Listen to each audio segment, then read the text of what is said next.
and welcome to Up the Villa podcast. This is our match reaction, instant reaction straight after the game.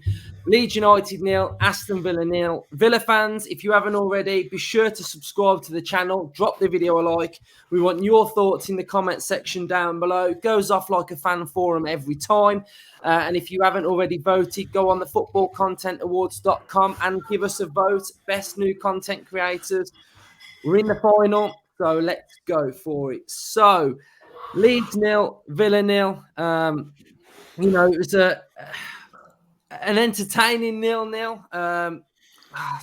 Just frustrating, isn't it? I think we had chances and we just weren't clinical enough, not the right decisions at the right time.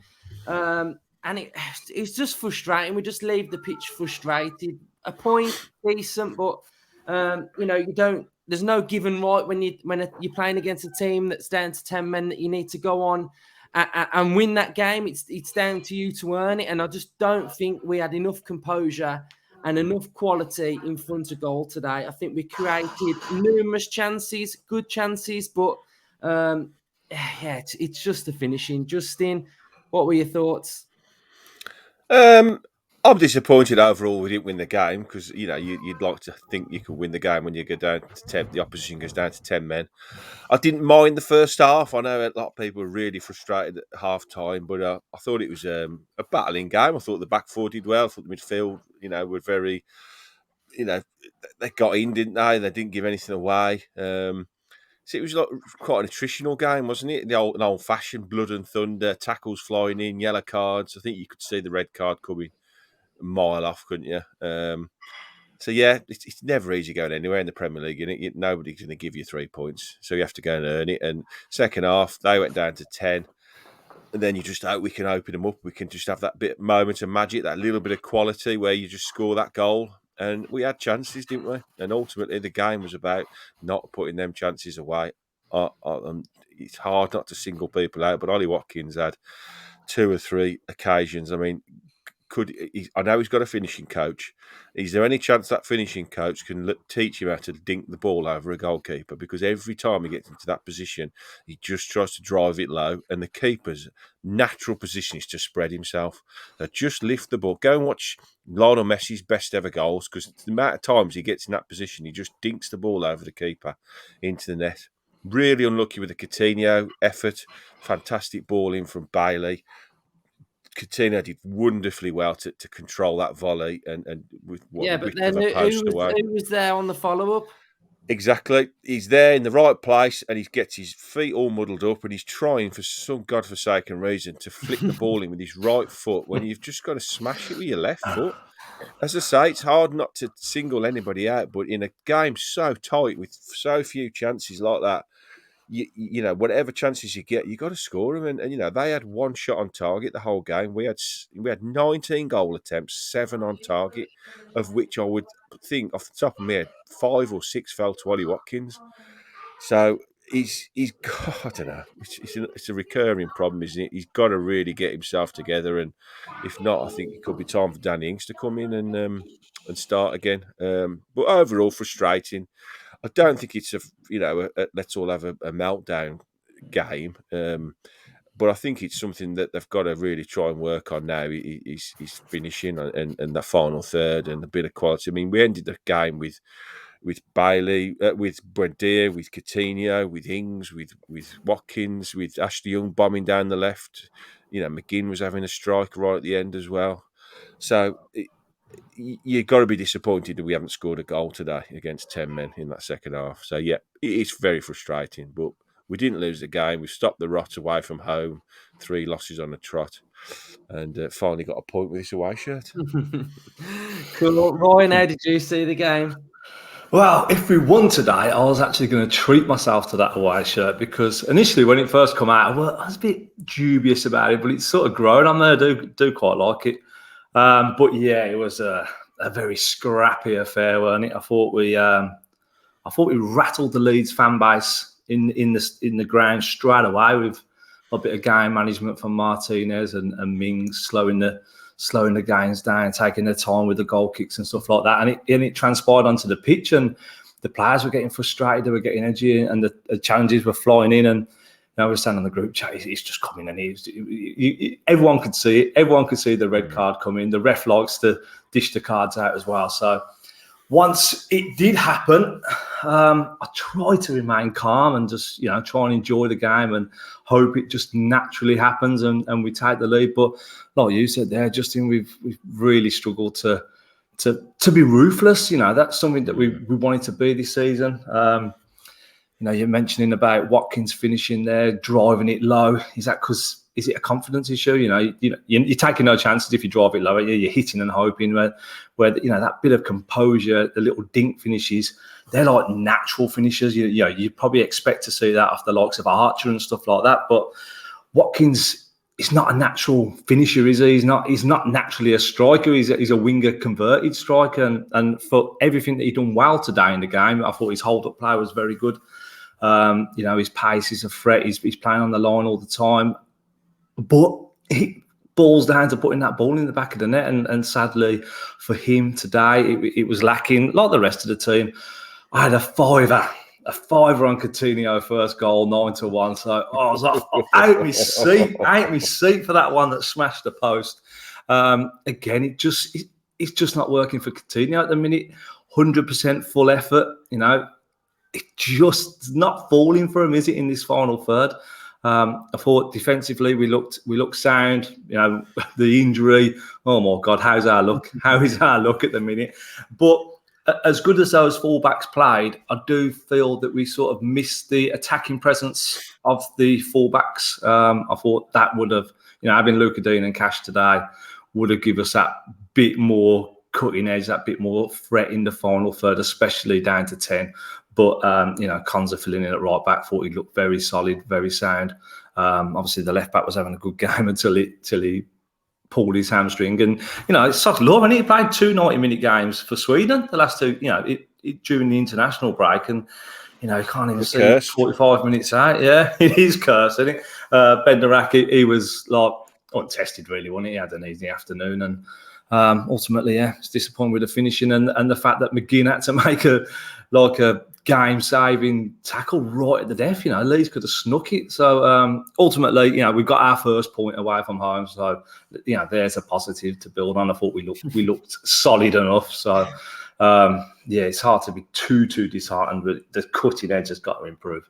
Nah, it's not. And then it's not time for a meltdown because we're still taking those mini baby steps, aren't we? Which, a point's a point.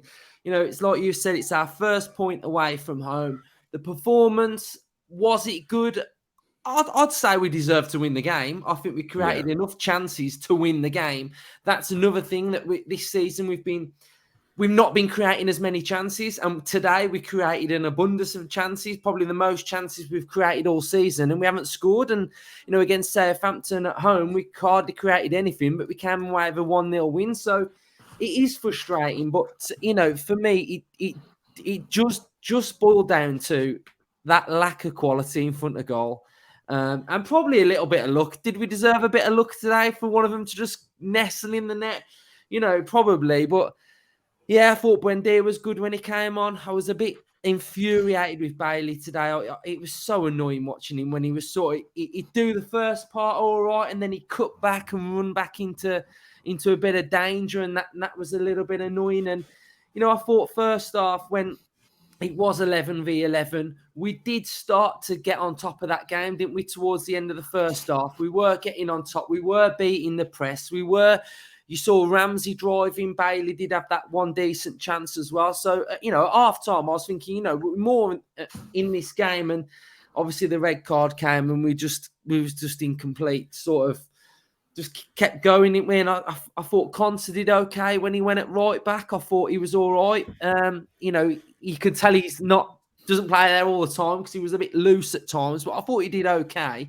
And I just wanted to see us in the second half just play through the middle a little bit more, get Coutinho on the ball more, get Buendia on the ball more. But we just sort of kept going wide all the time, didn't we? And for me, that just allowed Leeds to just get back in their shape. But, point to point, Justin, what would you say you're happy with that then? Where are No, we at? I mean, should we be happy today or not? I think you've always got to be pleased to get a point away from home in the Premier League. But I think, take away the circumstance of the game, you got to look to not lose away, haven't you? Win your home games, don't lose away. That's the bottom line for me. I think, unfortunately, all fingers are going to be pointing towards Ollie Watkins after this game. And I mean, like you say, his decision making at the key moments lets him down, and that's something I don't think you can teach somebody. I think you can teach natural ability like controlling the ball, passing, even shooting to an extent. But in that split second, you've got a decision to make. You can't teach that. It's there or it's not. Repetitiveness, maybe you can improve it.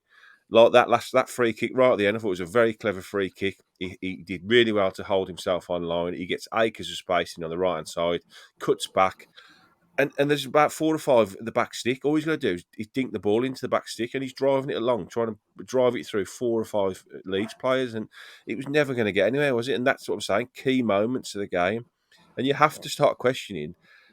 We put Archer in the positions that Ollie Watkins got in today, and with what we have seen of his finishing, we all agree he seems to be a natural, just gifted finisher. Now you put him in 3 or 4 positions when he's just one-on-one with the keeper. I would back him to put at least one of them away with the way we've seen him finish in now. So he's going to be knocking on the door pretty soon, I think. Ings gives you a different option, but he's not quite, I don't know, he's not quite there. But ultimately, I was hoping, and we've got 4 points from the last 2 games before this game, and I was hoping for minimum 4 points from this and the Forest game. So we're still on course to get that. Leeds is a tricky place to go. There's a bit of needle between us, which we saw today. So we've come away without losing. If we can go and beat Forest, then that's 8 points from 4 games, which is 2 points a game. And if you can replicate that over a season, then you're doing well. I think you'd have a good season. On the injury front, I just don't know what's happened. It was just cursed like you. So I saw a stat today that Sergio Busquets, I think he's missed 2 games in 17 years for Barcelona. I guarantee if he signed for Villa, he'd be out for 6 months. You just, honestly, you can't write it. I mean, it begs the question now what that ritual was all about in Australia, don't it? I just don't know. It's such a shame. I mean, I thought Bednarak came in and looked good. That was a good positive. He gave him some minutes to start the game. Where it leaves us now, fullback-wise, it looks like we're probably going to have to go in with the same back 4 as we ended with against Forest a week on Monday. Unless Matty Catchy's back. Cash might back be back, training, yeah. So Cash might back for right back, so that might be all right.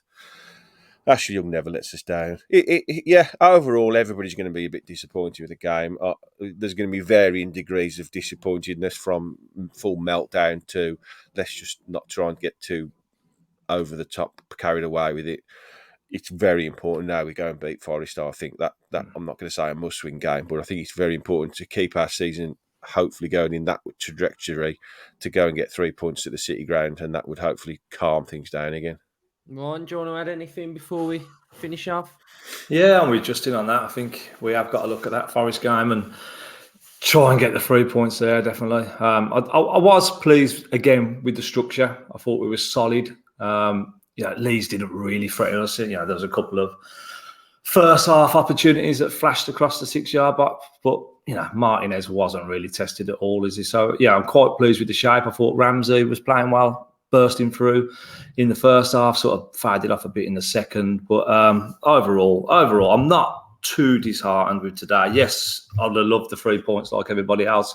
I think we take a point. I think we take the positives, what we can out of that game, and focus on Forest. Like you say, it's baby steps. Whether 12 months into the job, we should still be thinking about baby steps, so to put it. But it is a case of we had a bit of a mare to the start of the season, and we are still recovering. And like you say, just in a point away at Premier League game, especially Leeds, they haven't played for a month, have they? The fans were up for it, so yeah.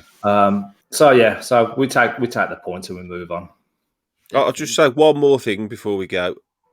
You look at our defensive unit. By that I mean the back 4 and your number 6 who sits in front. We were missing 4 out of the 5 players in those positions today, and we've kept a pretty solid clean sheet away from home in the Premier League. So that for me is a big positive as well. We've got players that can show they can come in now and step up. So that's a positive as well. Yeah, I think the only thing that was lacking was a bit of an attacking threat. But as a squad, as a whole, it feels stronger now, doesn't it? That them players have come in, and we haven't really been weakened by it. No. To lose Kamara and Carlos, we've lost some big players as well, haven't we? Cash and Luca Dean. Look at them four. Yeah, that is exactly. massive. And we've dealt with it. Obviously, long term might be a bit different, but at the short term, the here and now, they've done very well. The players that have come in. Cool. Right, we'll leave it there then. We'll be back later on for our player rating episode, and then we'll have more content coming on Monday. So thanks everyone for watching, and up the Villa. Up the Villa.